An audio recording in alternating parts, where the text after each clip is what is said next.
Good morning, YouTube. Happy Invasion Day, 26th of January 2016. This is the North Yarraford Picnic Reserve on the Beardy Waters, 5¼ miles north of Glen. Called Beardy Waters because the first two sheep farmers north of Armidale were a pair of brothers who had long beards. And after the 1830s, anybody heading north from Armidale was told, go up to the Beardy Plains, talk to the Beardy brothers on the Beardy Waters, and they'll tell you where to go and put your sheep. Hence Beardy Waters at Yarraford. And here we are, just 1/4 mile further south at the Beardy Waters Bridge, where we can see the South Yarraford Picnic Reserve, which appears to be sporting a monolithic stone symbol for pie. 2 vertical dolmens with an overhanging lintel. Interesting. There we see the bridge through the Greek letter for pie, which has been put there by Rotary International. There we can see the abutment to the old road bridge, panning past the picnic area and its permanent perennial crop of transitory grey nomads.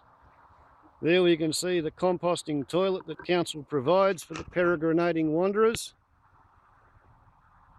And there we have our Greek symbol for pie, complete with Winnebago towing a 4-wheel drive.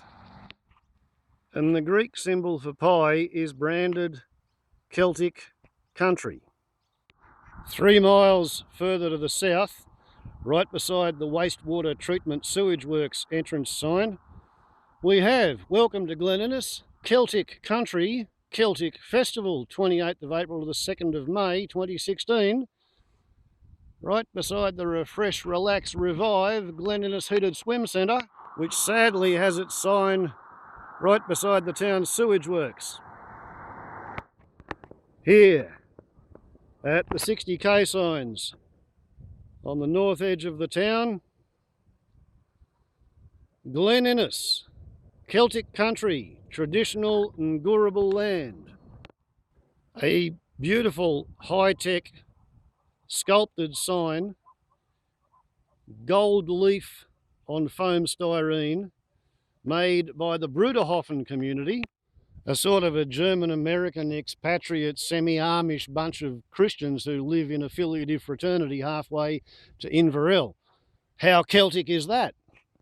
There's a story that the word news is an acronym, north, east, west and south.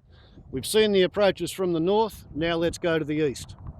Here we are on the eastern outskirts of town, once again a Danphonia sign, Glen, Celtic country, traditional Ngurrabal land. Somebody's obviously decided to change the branding. We're no longer land of the Beardies, we're apparently Celtic country. Here we see some signs of confusion. On a sign to Martin's Lookout and Central Parklands, if we just come across here, we have Standing Stones Celtic Monument, Crofter's Cottage. If we gently pan around to have a look at the road up to what used to be Martin's Lookout, Central Park has become Centenial Park, and there's another one of those Danphonia signs. In this one, we have a Celtic design featuring a central cross in gold, the Australian Standing Stones, Glen, Celtic country, altitude 1,157 metres, and we have a plaque. Glen Municipal Council.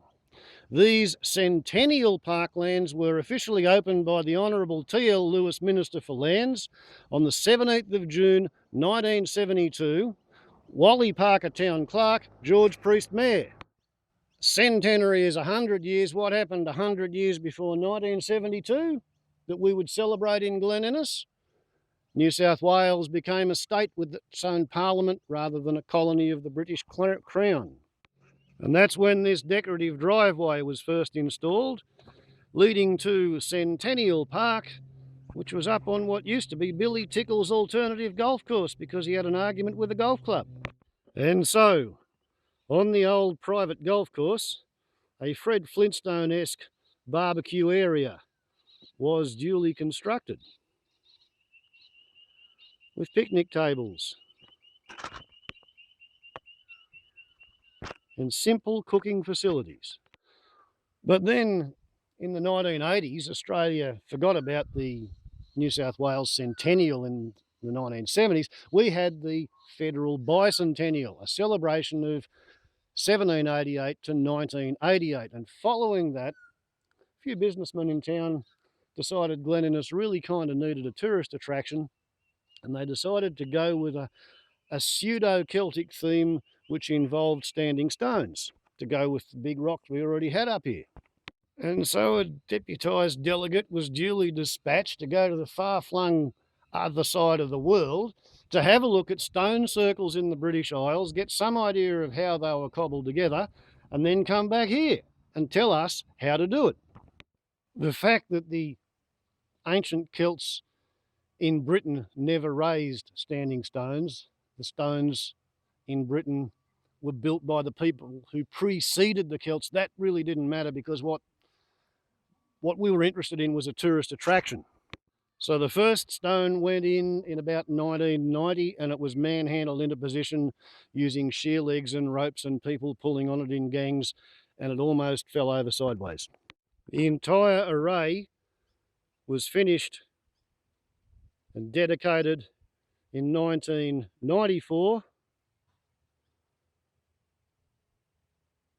And there's a lot of things wrong with it from a purist megalithic standpoint, but we won't go into that.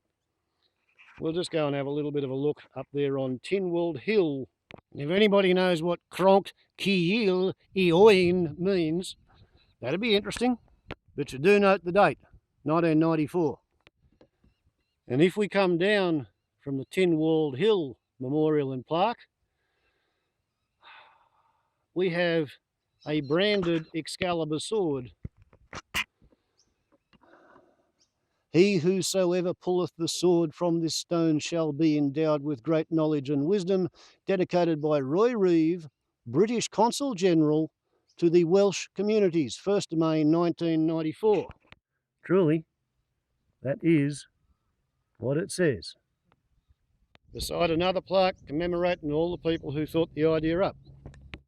A memorial walk for the pipe band major, a trio of benches from which to look at the memorial wall, honouring more people who thought up the idea or helped it to happen, full of stones that have been stolen from somewhere else in the world. This stone is from Inverary Castle, seat of the Campbell clan. A stone taken from the Cairn of Remembrance. This set of 4 come from Treffimin Carnarfon Lelantrisant Blianan Festinog, Wales, and they were brought here by Enid Watkin Jones. Here's the first in-movie correction. Opened on the 1st of February 1992, not 1994. Sorry about that. There we see another pictorial view, a list of the sponsors who paid for it all,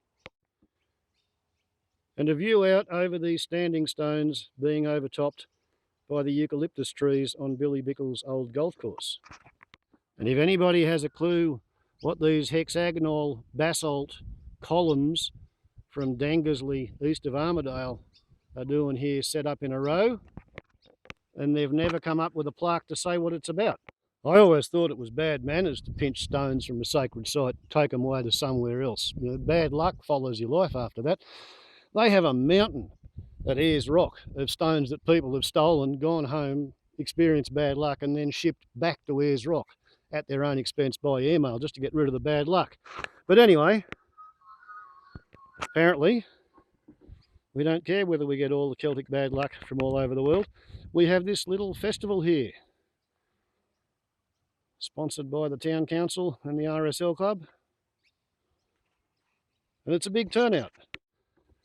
So that's the Celtic outlook being marketed on the eastern approach of Glen Innes. Now let's go and have a look at the west. Here on the western outskirts of town we have a 1970s vintage services club sign. Across the road from another offering from Danphonia. Once again, Glen Innes, Celtic country, traditional and durable land.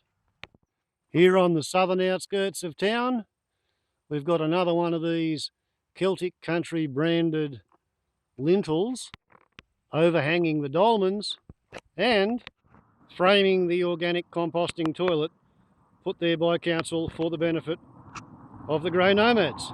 This one put here by the Lions Club and the Quota Club, and featuring a Glen Innes town coat of arms or crest, showing a miner in the centre. Top left we've got a plough, top right we've got a cow, bottom right we've got a sheep, bottom left we've got an emu being kept out of the vegetable garden by a fence, because back in the day there were actually emus in Glen Innes. Whereas all the previous evidence of Celtic branding I've shown you have been put up there by groups, committees, associations, or otherwise evidence of groupthink, this is one of the few businesses that's actually embraced the Celtic theme to the tune of putting up Celtic flags. Haven't changed the name of their business to anything Celtic, but they have got Celtic flags. No Aboriginal land rights flag though.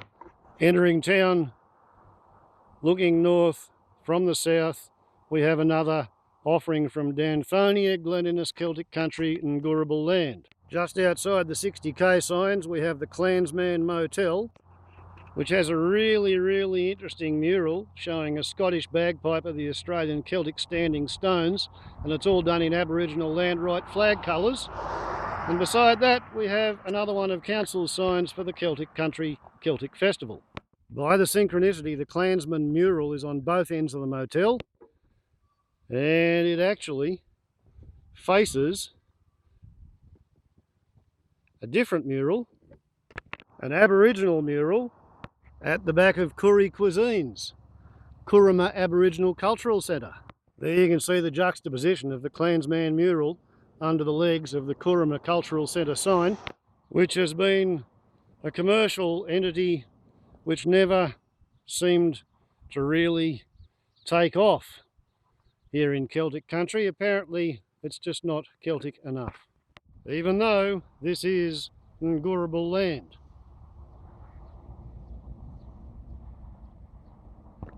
Here we see one of only 3 businesses in town which have actually put the word Celtic into their trading name. Celtic Country Kitchen. We have Celtic Gas. Don't quite know what's Celtic about liquid natural gas, but there it is, Celtic Gas. And we have the Celtic Informer, which is a business directory and telephone book, rather than a Scottish Gestapo handbook. Whereas all the rest of this Celtic marketing has been entirely driven by council, associations and committees, all being very strongly pushed by the Glen Innes 7 Council. But the strange thing is, just as there's nothing unique about Glen Innes having a Scottish hamburger shop, there's nothing unique about the number of Celts in Glen Innes compared to anywhere else in Australia. When the English sheep farmers ran the Celts off their traditional homelands, they ran away and they came to Australia, among other places, and they settled evenly right across the continent. Nothing special. This is not particularly Celtic country. So here we have the latest marketing overreach in the Celtic tradition, Celtic-themed garbage bins with tartan strips. This one being the Irish national tartan. This is where we put our Irish kilted tartan garbage. Across the road we have a facility for our Cornish Celtic garbage tartan.